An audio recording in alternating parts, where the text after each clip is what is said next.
Magandang umaga po, magandang tanghali, magandang hapon, magandang gabi sa inyo pong lahat, mga ka-all around husband. Welcome to my vlog. Sa hindi pa po nag-subscribe ng aking YouTube channel, paki-subscribe naman po ng aking YouTube channel. Maraming salamat po sa inyo. Ito yung ka-all around husband nyo na nagbibigay tips at mga impormasyon sa aking pag-vlog. Ingatan po tayo ng Panginoong Diyos at igawad sa atin ng magandang kalusugan, kalakasan sa ating pong mga buhay. God bless everyone. God bless the Philippines.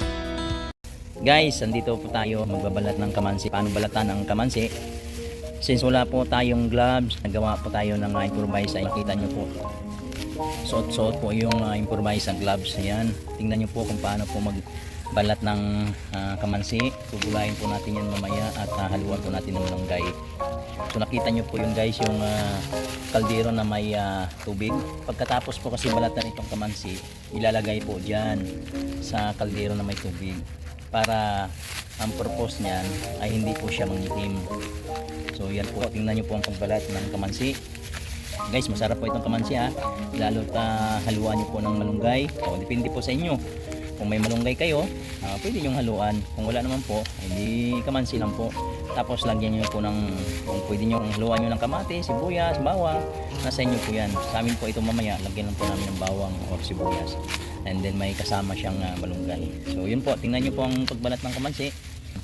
Matagal na po ito. Pagka namunga, marami pong namunga, kaya pagka maggulay kami, hindi nungkit lang po kami dito sa punuan. So libre na po ang kamansi, libre na po gulay siya. So yan, binabalatan na po ni partner ang kamansi. Ayun po, kanyang pagbabalat. Yan po nakita nyo po kung paano po pagbalat ng kamansi. Ayan.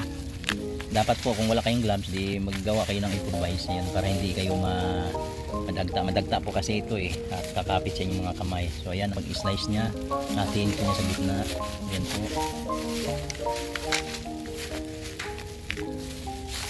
Tingnan natin na po niya sa gitna. Gandaan lang po paghati sa gitna, baka maano yung kutsilyo nyo. So kailangan nyo po ano lang sa tamang paghiwa lang. Kailangan tanggalin po natin yan. Kita nyo po, ayan po siya, tinatanggal po. Ayan, dandahan lang po pagka nagagamit kayo ng kutsilyo. Nilagay na po doon sa kaldero.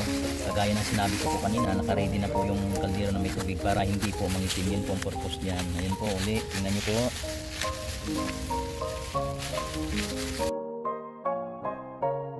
Iniiwan na po yung sa gitna ni partner. Tatanggalin na po yung busel kasi matigas po yan dapat tanggalin talaga yan. Pagka tinanggalin nyo, dandaan lang po tapos sushoot nyo doon sa may tubig yan nandun sa kaldero. Ayan po ulit, tinanggal na po yung busel. Ayan po, ulitin ko po ang ilagay po namin to, ang ihalo po namin dito ay malunggay po. Kasi dito sa province mayroon na rin mga tanim na malunggay. So maganda talaga dito sa province. Break ka na malunggay, kamansi, hiwa-hiwa na ni partner ni Mrs. Tapos hindi katulad po sa Maynila na malunggay, napakamahal po. At halos araw-araw tayo na mamilingki doon sa Manila. Ilang piraso lang ng malunggay, 20 pesos, dumarating pa nga sa punto na 20 pesos, 15 pesos, pinakamura po 10 peso So dito sa province po, kung masipag-sipag ka lang dito ay mayroon ka na pong na-harvest. Basta magsipag ka lang magtanim. Ayan, itong kamansi, malunggay, marami pa pong iba, basta masipag ka lang at libre ka na sa paggulay mo. Katulad nito, wala kang ulam, hindi na ito pong gulay, no? Ayan po mga ka-all around husband. Ayan si Mrs. Napakasipag din ni Mrs. ni partner. Ayan may slice po niya na maliit niya. Tingnan niyo po, pinakamay niya. Ayan, nasa tubig po yan para hindi po siya magiting. Ayan po. Ito, nasa punuan kami ng kamansi po mamaya, ipapakita ko po sa inyo. Hindi po mainit kasi may punuan po ng kamansi. Ang laki po ng punuan ito ng kamansi, matagal na po ito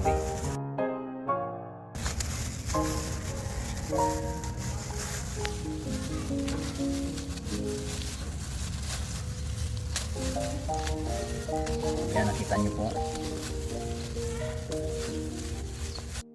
Yan naman po, pagka maggulay po kayo ng kamansi, muna balatan nyo, iwain sa gitna, tapos may nyo. Ayan po, bago nyo lutuin. Uy, pumalsik pa. Ayan, may balat pa po ng kaunti. Ayan.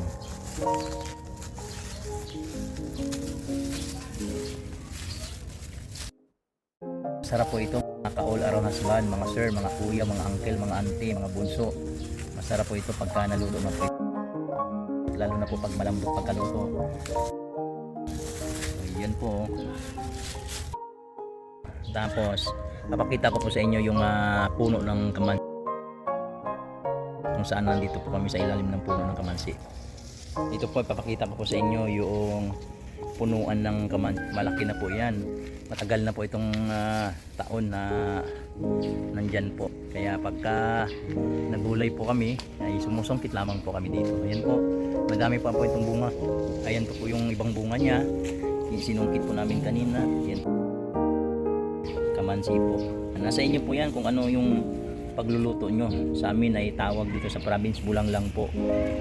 May malunggay, pwede may bawang, pwede may sibuyas, sabawan ng kaunti.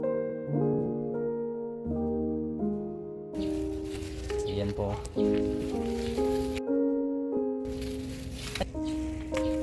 So ayan po, nakita nyo po paano pag-balat, paano pag-slice, at paano ang tamang pag-slice ito para hindi po siya mangitim. May kaldero at may tubig. Pagkatapos mo i-slice, ilagay mo dito sa kaldero na may tubig. Kailangan naghanda ka. Maraming salamat sa inyong panunood. Dito na lang po ang ating pagbablog. Mga ka-all around husband, mga wife dyan na marunong din magluto, mga kuya, mga sir na magaling magluto, mga uncle, kamansi po. Pwede po yan na pang-ulam po natin kung gusto nyo ng gulay. God bless everyone!